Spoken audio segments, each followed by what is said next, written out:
Kadang-kadang sih suka nggak terlalu jelas karena kebanyakan Zoom meeting atau tugas-tugas online, jadinya kayak susah.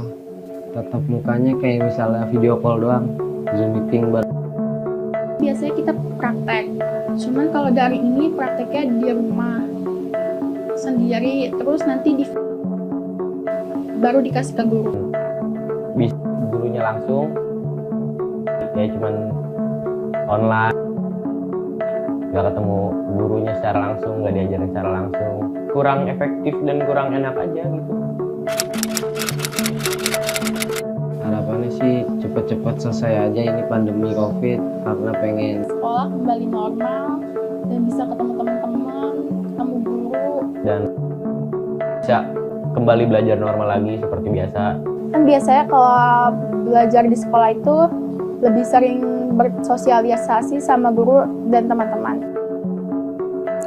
Anak-anak kita rindu melukis masa depan, tentu saja dengan bimbingan para guru. Kembali ke sekolah bukan tanpa pertimbangan. Kita telah belajar dengan kebiasaan-kebiasaan baru. Kita semua telah banyak belajar. Terus bergerak, merdeka belajar.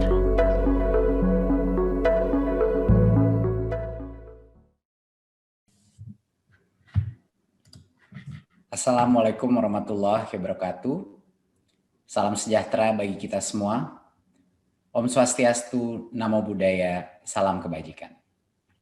Yang saya hormati Menteri Dalam Negeri Bapak Muhammad Tito Karnavian, Menteri Agama Bapak Fahrul Razi, Menteri Kesehatan Bapak Terawan Agus Putranto, Kepala Badan Nasional Penanggulangan Bencana Bapak Doni Monardo, Deputi Bidang Koordinasi Pendidikan dan Agama Kemenko PMK Bapak Agus Sartono, Sekretaris Jenderal Kemendikbud Bapak Ainun Naim, Juru Bicara Satgas Penanganan COVID-19 Profesor Wiku Adhisa Smito, dan Bapak Ibu yang saya hormati.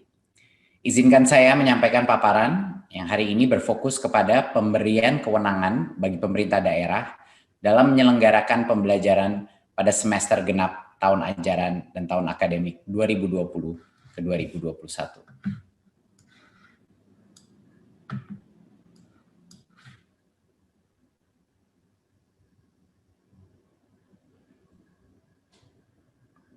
Mohon izin paparannya bisa ditunjukkan.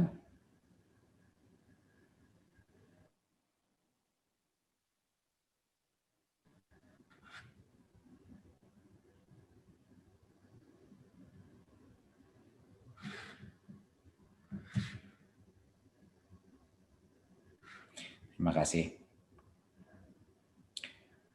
Pada saat ini kami sudah mengevaluasi hasil daripada SKB keempat menteri sebelumnya, dan kami melihat situasi pada hari ini bahwa hanya 13% daripada sekolah melakukan pembelajaran tatap muka, dan sebesar 87% masih melakukan belajar dari rumah.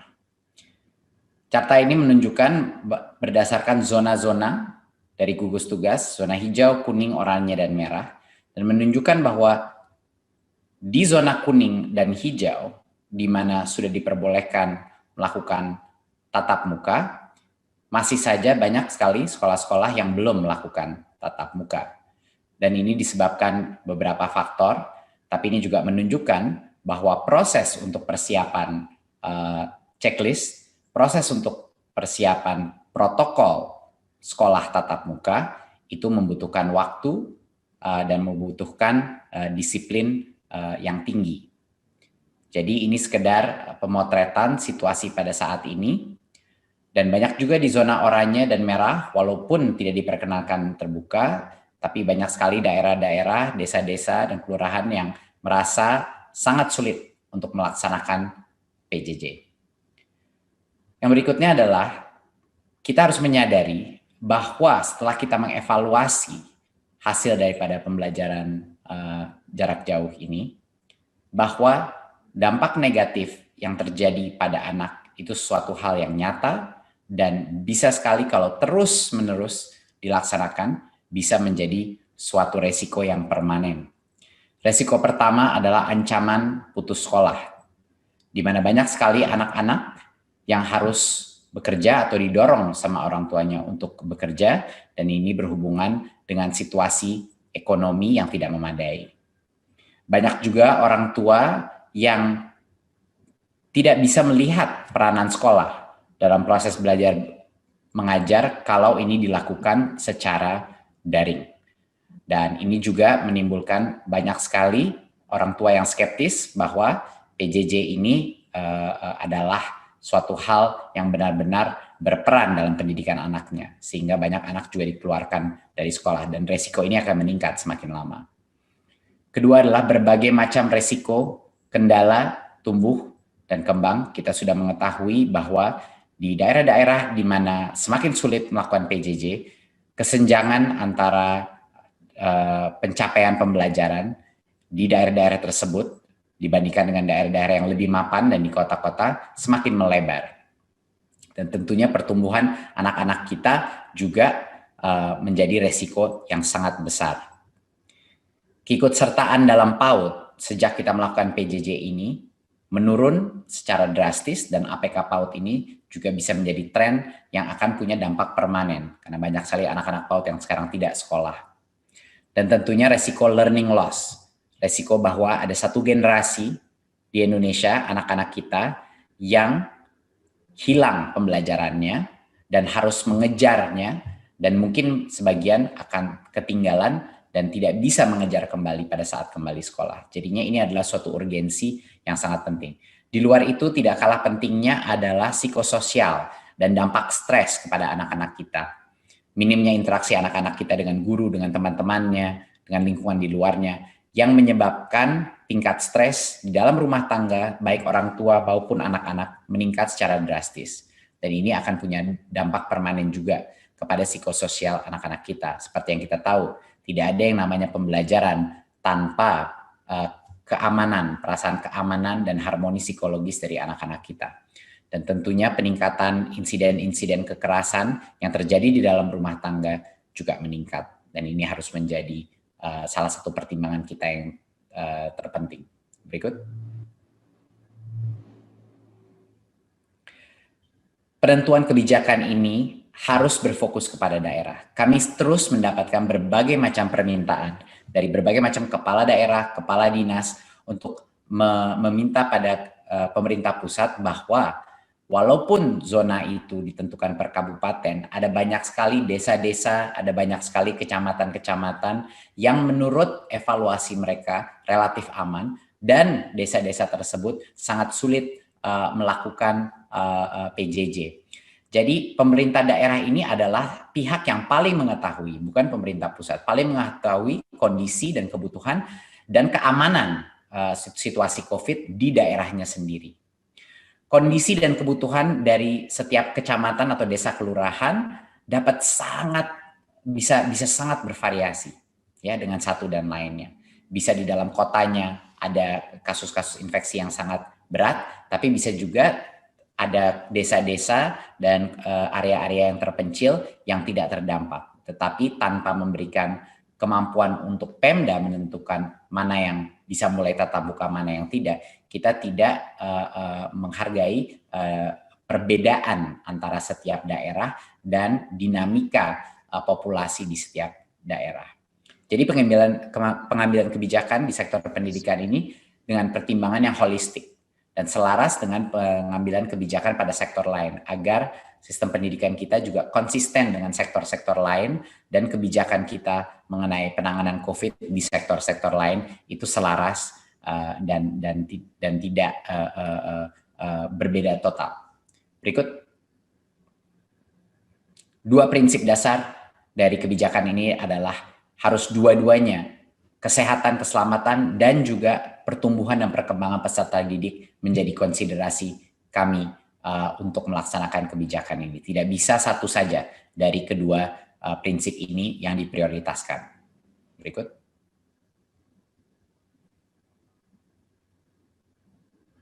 Ya.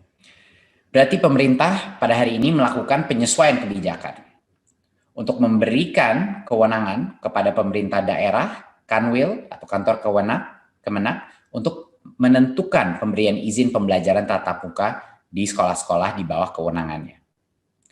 Pemberian izin ini bisa saja secara serentak ataupun bertahap, tergantung kepada kesiapan masing-masing daerah sesuai dengan diskresi kepala daerahnya, berdasarkan evaluasi kepala daerahnya, mengenai mana yang siap, mana yang tidak, dan tentunya kesiapan sekolah masing-masing dalam menentukan, dalam memenuhi semua checklist untuk melakukan tatap muka dan juga melaksanakan protokol kesehatan yang sangat ketat. Kebijakan ini berlaku mulai semester genap tahun ajaran 2020-2021. Jadinya bulan Januari 2021. Jadi daerah dan sekolah diharapkan dari sekarang sampai sekarang, kalau siap untuk melakukan tatap muka, kalau ingin melakukan tatap muka, harus segera meningkatkan kesiapannya untuk melaksanakan ini dari sekarang sampai akhir tahun. Berikut. Apa prosesnya? Ya, mulai Januari 2021 ada 3 pihak yang akan menentukan apakah sekolah itu boleh dibuka apa tidak. Yang pertama adalah Pemda-nya sendiri, ya. Pemda atau dalam situasi yang lain Kanwil atau kantor Kemenak, ya. Yang kedua adalah kepala sekolah harus menyetujui, dan yang ketiga adalah perwakilan orang tua, yaitu melalui komite sekolah. Jadi kalau 3 pihak ini tidak mengizinkan sekolah itu buka, sekolah itu tidak diperkenankan untuk dibuka. Tetapi kalau 3 pihak itu telah setuju, berarti sekolah itu boleh melaksanakan tatap muka. Ya, jadi harus ada persetujuan orang tua melalui komite orang tua, persetujuan kepala sekolah, dan tentunya kepala daerah. Kalaupun sekolahnya dibuka, ini harus saya tekankan sekali lagi, bahwa orang tua masih bisa tidak memperkenankan anaknya untuk datang ke sekolah untuk melakukan tatap muka. Ya, jadi hak terakhir dari siswa individu, walaupun sekolahnya sudah mulai tatap muka, masih ada di orang tua. Ya. Dan sekali lagi harus saya tekankan, pembelajaran tatap muka ini diperbolehkan, tidak diwajibkan, diperbolehkan. Dan keputusan itu ada di Pemda, kepala sekolah, dan orang tua, yaitu komite sekolah. Perbedaan besar ini dari SKB sebelumnya adalah peta zonasi resiko dari Satgas COVID tidak lagi menentukan pemberian izin pembelajaran tatap muka, tapi Pemda yang akan menentukan, sehingga mereka bisa memilah daerah-daerah dengan cara yang lebih granular, lebih mendetail. Berikut. Ini adalah salah satu contoh untuk mengilustrasi bahwa bagi kepala daerah, mereka bisa melakukan pembukaan itu secara serentak atau secara bertahap. Jadi di kecamatan tertentu mungkin akan dibuka yang tahap pertama, tahap kedua, tapi ini adalah kewenang daripada pemerintah daerah. Ya, tidak harus semuanya serentak, tidak harus bertahap kalau mau, ini adalah keputusan dari Pemda. Jadi fleksibilitas ini diberikan berdasarkan evaluasi Pemda terhadap tingkat keamanan kesehatan COVID di daerah-daerahnya masing-masing. Berikut. Ini sangat penting untuk Bapak Kepala Dinas, Bapak Kepala Daerah, faktor yang perlu menjadi pertimbangan Pemda dalam pemberian izin. Yang jelas adalah tingkat risiko penyebaran COVID. Kedua, kesiapan fasilitas pelayanan kesehatan. Ketiga, kesiapan satuan pendidikannya pun, yang ada checklist tadi yang saya bilang. Dan akses terhadap sumber belajar atau kemudahan belajar dari rumah. Banyak sekali teman-teman kita, daerah-daerah, desa-desa kita yang sangat sulit melakukan PJJ, jadi mohon itu menjadi konsiderasi juga. Dan tentunya kondisi psikososial peserta didik, dan kebutuhan layanan pendidikan bagi anak dan orang tua walinya yang bekerja di luar rumah, yang harus bekerja di luar rumah dan tidak bisa mungkin menjaga dan membimbing anaknya. Ketersediaan transportasi, tempat tinggal warga satuan, dan mobilitas antara kabupaten, kota, kecamatan, dan tentunya kondisi geografis setiap daerah. Ini harus menjadi pertimbangan yang holistik, dan Pemda harus mengambil keputusan itu berdasarkan semua faktor-faktor ini, di mana yang mau tetap tatap muka, di mana mau yang dilanjutkan belajar dari rumah. Berikut. Ya, checklist yang saya sebut sebelum ini, ya, pembelajaran tatap muka di semua sekolah hanya diperbolehkan pada saat kita sudah memenuhi checklist ini, memenuhi daftar periksa ini. Checklist itu ada 6, sama seperti SKB yang sebelumnya. Yang satu adalah sanitasi dan kebersihan, yaitu toilet, sarana cuci tangan, dan disinfektan. 2 adalah akses kepada fasilitas pelayanan kesehatan. Ketiga adalah kesiapan menerapkan wajib masker. Keempat adalah termogan. Kelima, pemetaan warga satuan pendidikan harus mengetahui siapa yang memiliki komorbiditas dari guru-gurunya, murid-muridnya, dan yang tidak memiliki akses transportasi yang aman, dan tentunya riwayat perjalanan dari daerah dengan tingkat resiko COVID-19 yang tinggi.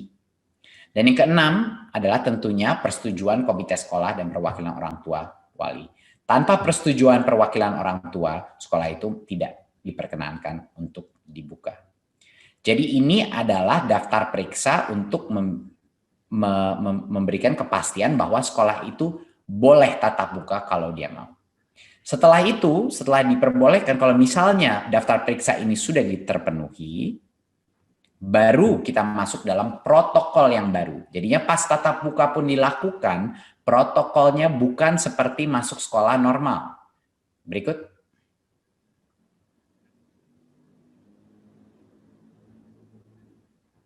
Ya, ini adalah salah satu poin yang terpenting dan banyak sekali juga masih ada mispersepsi bahwa kalau kita melakukan pelajaran tatap muka, bahwa itu seperti sekolah biasa. Ini tidak benar dan mohon juga dibantu disosialisasikan di masing-masing daerah bahwa kalaupun sekolah itu sudah memenuhi semua kriteria dan checklist untuk melaksanakan pembelajaran tatap muka, protokol kesehatan yang ketat harus masih dilaksanakan.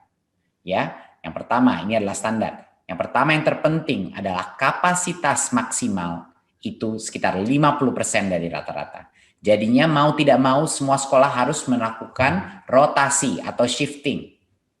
Ya, tidak boleh kapasitas full. Harus dengan rotasi. Jadinya pasti di satu saat hanya mungkin setengah dari anak-anak ada di sekolah di satu tempat. Mohon ini ditekankan berkali-kali kepada semua kepala dinas, saya mohon ditetapkan. Ini harus jumlah maksimal peserta didik di PAUD hanya 5 anak. Biasanya kan 15, sekarang 5. Jumlah peserta didik di pendidikan dasar menengah 18 anak maksimal per kelas, yang biasanya 36, dan untuk SLB maksimal 5 anak. Jadi sistem bergiliran atau shifting ini harus dilakukan. Dan karena itu, hanya dengan jalan itu kita bisa menjaga jarak sampai dengan minimal 1,5 meter. Social distancing 1,5 meter di dalam kelas. Ya. Dan tentunya perilaku wajibnya harus pakai masker. Tidak ada negosiasi di sini. Semua anak, guru, semua tenaga pendidik harus memakai masker. Cuci tangan sabun, menjaga jarak, dan menerapkan etika batuk dan bersin. Lalu berikut. Ya, kita pastikan bahwa kondisi medis warga satuan pendidikan yang punya komorbiditas tidak boleh melakukan tatap muka, tidak boleh datang ke sekolah kalau mereka punya komorbiditas karena resiko mereka kalau kena COVID jauh lebih tinggi. Ya. Dan ini satu lagi poin yang sangat penting, tidak diperkenankan kegiatan-kegiatan yang berkerumun. Artinya kantin tidak diperbolehkan beroperasi. Kegiatan olahraga dan ekstrakurikuler tidak diperbolehkan untuk dilakukan. Anak-anak hanya boleh masuk, belajar, lalu pulang. Ini juga harus ditekankan. Dan selain pembelajaran, tidak ada lagi kegiatan selain KBM. Ya, contoh-contoh yang tidak boleh. Orang tua tidak boleh menunggu siswa di sekolah, istirahat di luar kelas, pertemuan orang tua dan murid, itu tidak diperbolehkan. Jadi maksud pesan yang terpenting di sini adalah artinya pembelajaran tatap muka bukan kembali ke sekolah seperti normal. Ini sangat di luar yang normal karena kapasitasnya hanya setengah yang diperbolehkan tanpa aktivitas berkerumun apapun lainnya. Dan ini makanya monitoring daripada dinas, daripada Pemda, daripada gugus tugas daerah ini luar biasa pentingnya untuk memastikan protokol ini terjaga. Berikut. Ya. Seluruh pemangku kepentingan harus mendukung untuk ini menjadi sukses, baik dari pemerintah pusat, Satgas, masyarakat sipil, sekolah, dan orang tua. Ini luar biasa pentingnya peran mereka dalam melakukan monitoring dan evaluasi untuk menjaga keamanan siswa-siswi kita, guru-guru kita, orang tua, dan tentunya nenek kakeknya, anak-anak yang tinggal di rumahnya mereka juga.